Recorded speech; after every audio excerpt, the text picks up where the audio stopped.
Hey, what's going on, YouTubers? This is Zen from Zen World, and I hope you're having a great day. So, we are doing a quick rundown on Strike Force number one. And let me say that it was another breath of fresh air, reminding me a little bit of DC's City of Monsters. Basically, the premise of the story is that there seems to be some doppelgangers who collect samples of some of the most nefarious and deadly viruses on the planet.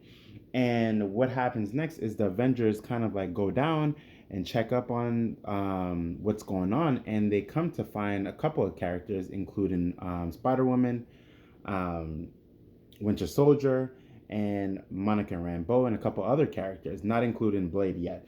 And they capture them, and then but they don't put up a fight because actually in reality they don't even know why they're there.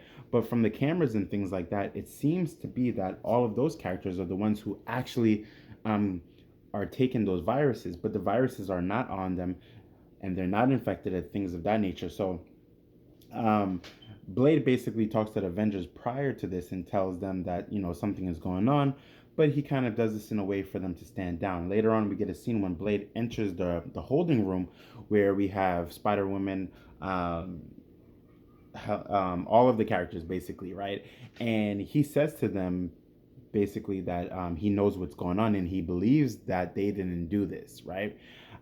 Because he gives a past story into a time in Berlin when he's going against vampires, and he comes across a similar um, kind of doppelganger s type of thing, right? Um, Now he brings them to Blade brings them to another place, right? Which is basically a temple, and they come across something that looks like Doctor Doom. Now, we're kind of led to believe that this is a Doombot, but it's actually one of those doppelganger type things that we're introduced to, and they basically kill it, and basically the rest of the Strike Force, right? I'm gonna call them Strike Force. They don't have a name at this time. Are saying like, how come we don't just tell the Avengers that we know what it is, basically? So then we're given this kind of like pre-synopsis or prelude synopsis about what it is, and apparently they're from not Asgard, but Thor would know about them, and also the rest of them. So I think it's Helena or Helen, kind of gives the understanding that it's part of the it's a race of people, right? Not a race of people, but it's an organism that basically goes through the process of doing what doppelgangers do, right? Um, and we get this additional understanding that at a certain part where the black bifrost was decimated, a lot of those spores or part of that race of doppelgangers had like fell, right, and some of them could have went to Midgard, which is Earth, and this is what it is. So they go into this cave. They kind of and here's the thing, right? The reason why they don't tell the Avengers is because if they tell it's a mental link, right? So those doppelganger type things basically link on to the people who know about them. So if you know about them, then they can replicate themselves into the doppelganger form. So if you don't know about them, then they won't do it, right? So this is why they don't tell the Avengers to get backup. So only they could deal with this kind of like evil force, right? They go inside the cave, they beat a couple more people. Blade kind of, gives some funny dialogue, not really funny, but he's just serious, and we come across kind of like the prince of those doppelgangers, right?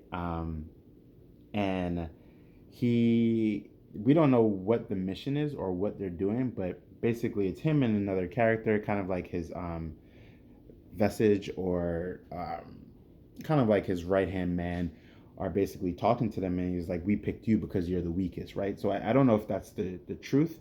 I think he said that I picked you guys because you're backstabbers, you're robbers, and basically saying like some of the characters have no honor. So when we kind of think about these characters, at some point some of these characters have done some nefarious things, right? Winter Soldier, um, Spider Woman, Wiccan is on the team, and so if you look at publication, they've done something, right? But I'm not too sure if he just said that for the sake of saying that, or actually that's why they were chosen, right? To be kind of like these backup characters, so to speak. Um, so then basically they're having this dialogue and exchange, and um, they're one of the things that's kind of in the background is that if they're powerful enough to do spells as well. So I think that's why we have Wiccan here, because he's a magic wielder. And then we got then at the end, we get Damon Hellstrom. So this book kind of concluded in a way where there's no true conclusion, but we know who it is, who's the doppelgangers. We know why the Avengers can't know about this and why they can't get backup, because things become worse. One of the things I want to know is like, how did they get Doctor Doom though, right? Because one of the doppelgangers we saw is Doctor Doom, and that means they must have captured Doctor Doom at some point, or he still may be captured. So it's a pretty cool book. I'm not saying that it's great, but it's something that I'm looking forward to. One of the things I do appreciate is, like, the last couple of pages in the back where they're giving the rundown about the book is Teeny Howard is like, now you know about who's doing this, so now you're part of the team too, which is, I think those little tidbits are really great for me, because the whole premise is why the Avengers can't know is because it creates a mental link between those doppelgangers if they know about um, those the doppelgangers. There's a true name to them, but for lack of better words, I'm just gonna say doppelgangers, right? Um, so I think it's cool that at the end Teeny Howard does put that since now that you read the book, you know about those doppelgangers, and now you're part of the Strike Force team too. Essentially, they're not called Strike Force team, um, but I think it's pretty cool. So I like, as I was reading the book, I read that last couple of pages, the rundown through the publication and things like that, and I like that little tidbit. So if I was gonna rate this book, I would probably give it it's kind of a 6.5 out of 10. I think it's pretty fair to give it a 6.5 as an introduction book.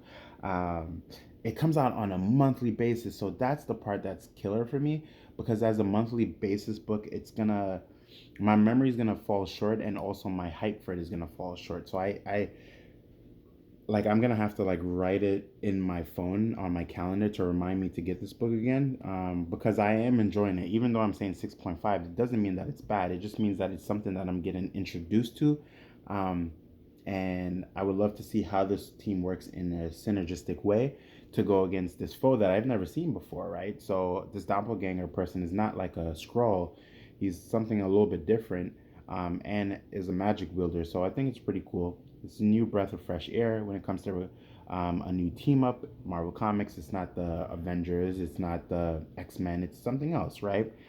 And I like it. It's not as interesting yet as Savage Avengers. Now, that team is like amazing to me, and that story is amazing, but this is new. So check it out. And if you have already read it and disagree with some of my ratings, what would you give it? And also, what was your take on the book? Because some of you might have an insight about the book that may make me want to read it one more time. All right, everyone, this is Zen from Zen World saying peace, love, and prosperity. Give this video a like if you enjoyed it. Share the video too, so other people could know more about Zen World and also about the reviews.